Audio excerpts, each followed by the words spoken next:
E aí, para quem tá na correria para se preparar para uma prova ou só quer entender melhor como a nossa política realmente funciona, chegou no lugar certo. Esse é o nosso ponto de partida numa série de guias que a gente vai fazer juntos. Vamos nessa? Pois é, essa pergunta aí no slide é o nosso grande desafio, né? E para responder de verdade, não tem jeito, a gente precisa desmontar o sistema peça por peça para entender os blocos fundamentais. É exatamente isso que a gente vai começar a fazer agora. Olha só o nosso roteiro, tá bem interessante, viu? A gente começa lá em cima com os grandes modelos de democracia e depois vai mergulhando fundo para entender os desafios e as coisinhas que são só do Brasil. Então, vamos começar pelo básico do básico. Pensa assim, os modelos de democracia são tipo diferentes sistemas operacionais para um país. Cada um funciona num jeito, sabe?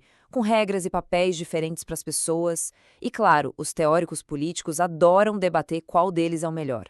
Bom, o modelo que a gente mais conhece, que é mais familiar, é a tal da democracia representativa. A lógica aqui é bem direta. A gente vota, elege um pessoal para tomar as decisões por nós e fica na torcida para que eles pensem no bem de todo mundo. Agora, vamos inverter essa lógica. Na democracia direta, a história é outra. Não tem intermediário. É o poder do povo na sua forma mais pura, sabe? Uma ideia que vem lá da Grécia Antiga, imagina só, onde os próprios cidadãos iam lá e votavam direto nas leis. Mas não para por aí, não. Tem outros modelos que tentam, digamos, turbinar a voz do povo. Um deles cria novos canais para a sociedade influenciar as políticas mais de perto. O outro se concentra em corrigir uma injustiça histórica, garantindo que grupos que sempre foram deixados de fora finalmente tenham um lugar para falar e decidir. Pronto. Esse quadro aqui ajuda a gente a colocar tudo no lugar. Repara só como o papel de quem é cidadão muda completamente de um modelo para o outro. Muda de simplesmente votar e passar o bastão para participar de verdade na criação das leis e das políticas. É uma virada de chave muito poderosa, né? Tá, mas com todas essas opções na mesa, qual foi a do Brasil? Para qual lado a gente foi? A resposta está escrita na nossa Constituição e, olha, é uma mistura bem fascinante de várias dessas ideias. O nome oficial da nossa casa é Estado Democrático de Direito. Eu sei, parece um nome meio complicado, mas a ideia no fundo é bem direta. É sobre equilibrar o poder das leis com o poder do povo, garantir que ninguém mesmo, esteja acima da lei, mas que todo mundo tenha voz. E ó, isso não é só papo não, tá? Ele se apoia em 4 pilares que são essenciais. O poder vem do povo, a lei vale para todo mundo, os direitos têm que ser garantidos e a gente tem que buscar a justiça social. Juntos, esses 4 formam a espinha dorsal da democracia brasileira. Ok, a gente já entendeu a estrutura, o prédio, digamos assim.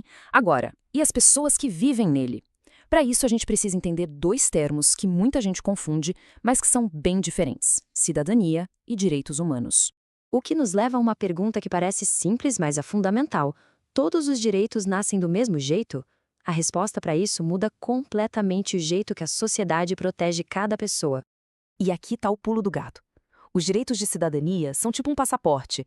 Eles valem num país específico, estão ligados às leis daquele lugar. Já os direitos humanos, esses são como o ar que a gente respira. São de todo mundo, não importa onde a pessoa nasceu ou vive. São universais. Pensa assim, ó. Mesmo que alguém não possa votar ou que tenha alguns direitos civis suspensos por algum motivo, os direitos humanos básicos dessa pessoa continuam lá, intactos. Eles nunca, jamais podem ser retirados. É tipo a rede de segurança final, sabe? Aquela que não pode ser tirada de jeito nenhum. Peraí, mas a gente sabe que democracia não é só apertar o botão na urna de 4 em 4 anos, né? Para a coisa funcionar de verdade, as pessoas precisam ter como se envolver no dia a dia. Então, bora dar uma olhada em quais são esses canais. E o Brasil, nisso, oferece um cardápio bem variado de opções, viu?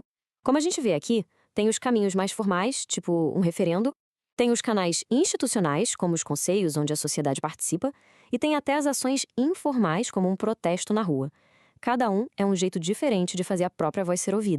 Só que, como em qualquer grande obra, ter uma planta bonita no papel não garante que tudo vai sair perfeito. Sempre tem umas rachaduras na estrutura, uns problemas. E um dos maiores desafios aqui no Brasil é fazer com que todo mundo seja de fato representado. Isso nos leva a um conceito-chave, o de minoria política. E essa é uma ideia, olha, é muito poderosa.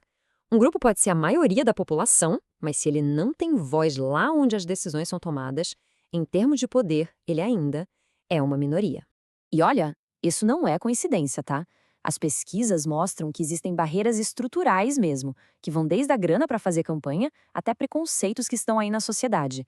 Tudo isso acaba empurrando certos grupos para fora do jogo e distorce os resultados. O problema é que, quando esse tipo de desigualdade se aprofunda, a gente corre um risco bem sério, que os especialistas chamam de autoritarismo competitivo. Por fora, tem eleição, tem tudo, parece uma democracia. Mas por dentro, o jogo é de cartas marcadas. Nossa, essa citação aqui, ela resume tudo perfeitamente. É isso. A política vira um jogo de futebol onde o juiz já está comprado. Parece que está rolando uma competição justa, mas, nos bastidores, o resultado está sendo manipulado. Ufa, bastante coisa, né? Então, para fechar e garantir aquela nota boa na prova, vamos fazer um checklist final? Anota aí os 5 conceitos essenciais que a gente viu. Os 4 modelos, o que é o Estado Democrático de Direito, a diferença entre cidadania e direitos humanos, o que é minoria política e o perigo do autoritarismo competitivo. Então é isso. A gente tem em mãos o projeto, a planta baixa da nossa democracia.